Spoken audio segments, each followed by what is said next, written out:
Now at 6. This is one of the most important elections of our lifetime. President Donald Trump campaigning in central Georgia today with Brian Kemp just days before the hotly contested governor's race. Plus, thousands lined up to hear from Brian Kemp and President Donald Trump just days ahead of Tuesday's election. I'm Zach Merchant. Coming up, we'll tell you what they said. Can I count on your vote this coming Tuesday? And a crowd so large that many were left outside the rally. People waiting in line for hours, traveling miles away. I'm Abby Kasoris, and coming up, I'll have more on what people call a chance of a lifetime. 13 WMAZ News at 6 starts now.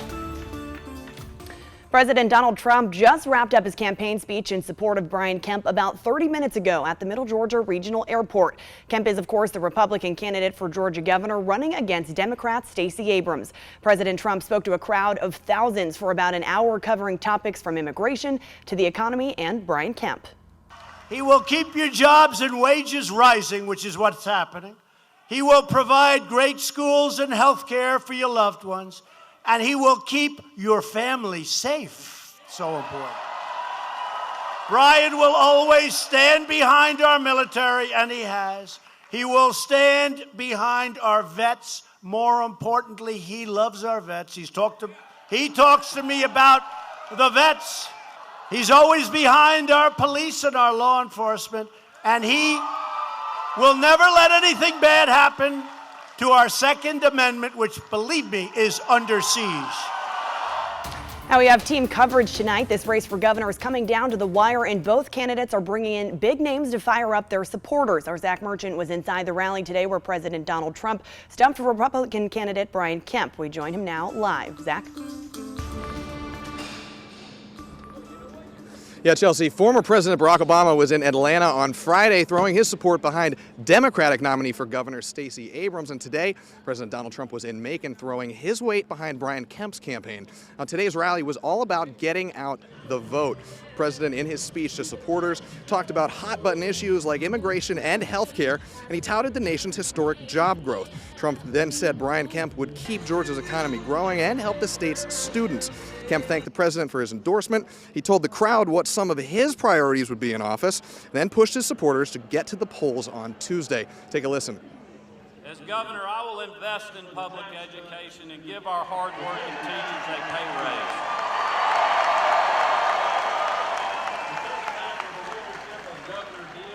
We will do like President Trump, Governor Perdue, and Governor Deal. We will cut your taxes.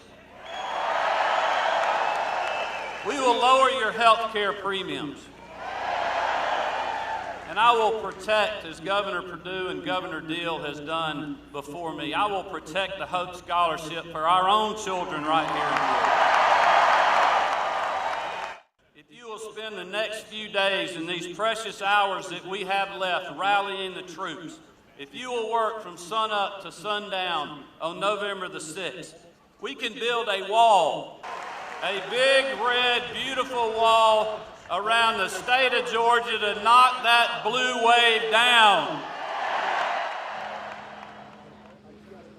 Now, there's a reason the candidates are pushing so hard to get their supporters to the ballot box.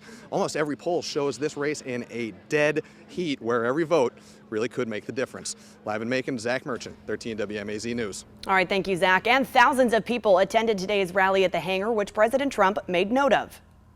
This crowd goes way, way, way back into the field. This is incredible. This is incredible. The thousands of people that are another part of the airport watching this on television. Thousands and thousands of additional people. And many of those people had to watch that event on a jumbotron outside of the hangar, even after standing in line for hours. Our Abby Kasoris was out there. She joins us with a live look at the crowd. Abby? Yeah, Chelsea, I'm out here and people are still just trying to get home. There's lots of police cars out here, the shuttles trying to take people back to their cars just trying to make their way on home. And while it's pretty chaotic out here right now, it's been peaceful throughout the day. The Bibb County Sheriff's Office says they've only had 7 protesters here. Most chose to leave voluntarily. Now, there have been long lines and lots of people wearing red. Also, a lot of smiling faces, some traveling from hundreds of miles away to get a look at the President of the United States.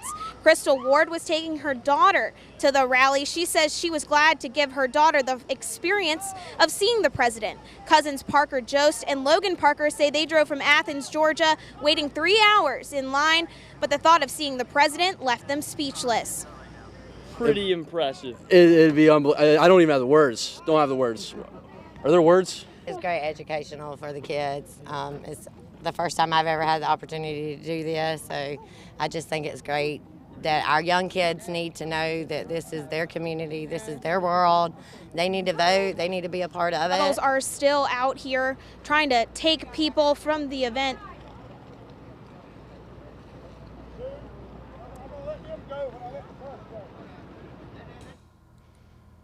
All right, thanks. We had some technical difficulties with Abby there at the end. Now, some people woke up as early as 3 a.m. to try and get a glimpse of President Donald Trump. People brought inflatable mattresses, food, and chairs to brave the chilly morning before the rally started.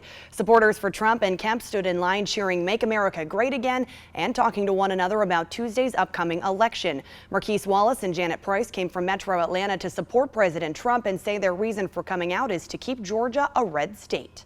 This is an important election where you have Stacey Abrams against Brian Kemp, and I'm not ready to support a liberal for governor. We want to support President Trump. He is doing this because he loves America. He wants to just make a wonderful environment for all Americans, and we support everything he does, so we need to come out here and support him. He doesn't need to do this. And ahead of the rally this afternoon, the Secretary of State's office opened an investigation into accusations that the Democratic Party tried to hack into the Georgia voting system.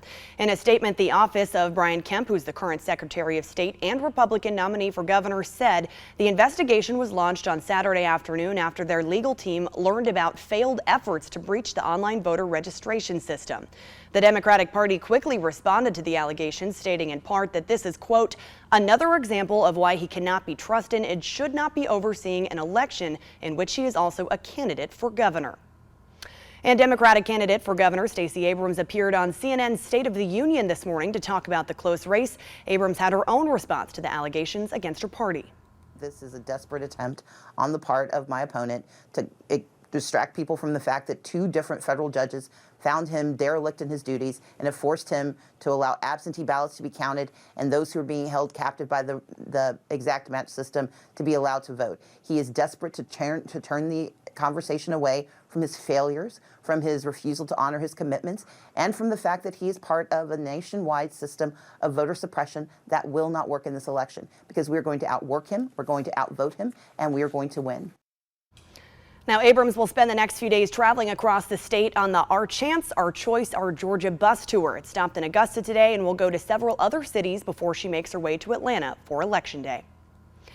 And don't forget to tune in here and on 13WMAZ.com for live election results throughout the night on Tuesday. We'll have continued updates on the race for governor and statewide races throughout the night. We'll have teams in Atlanta and Athens to bring you the latest information. Welcome back. The Bibb County Sheriff's Office is investigating an armed robbery that happened at a McDonald's on Saturday night around 11 p.m. According to a press release, a man came into the McDonald's on Gray Highway wearing a red and black colored wig and asked to speak to a manager. He then demanded the manager to take him to the back of the office and open the safe while pointing a handgun. A single shot was fired inside the office and the suspect ran away from the store towards the Beaconsfield Business Center, which is nearby. That's where deputies found the suspect, 26-year-old Dante Grayer, screaming for help. Deputies say Grayer had shot himself in the leg during the robbery. He was taken to the hospital for treatment. No one else was injured. Anyone with information can call the Bibb County Sheriff's Office at 478-751-7500. And next week, a Jones County man who shot and killed his friend after a night of drinking will step in front of the Georgia Supreme Court to appeal his charges. James Don Parker was charged with malice murder and felony murder in February of 2014. Parker and his friend Alan Helmuth reportedly drank a bottle of old-time moonshine, but the next morning investigators found Helmuth dead in Parker's living room. Parker says his friend attacked him for no reason and that he shot Helmuth in self-defense. The Supreme Court is scheduled to hear Parker's appeal on Tuesday in Atlanta. He's currently serving a life sentence in the Calhoun State Prison. Now here's Courtney with another check on your forecast. Thank you, Chelsea. Good Sunday evening,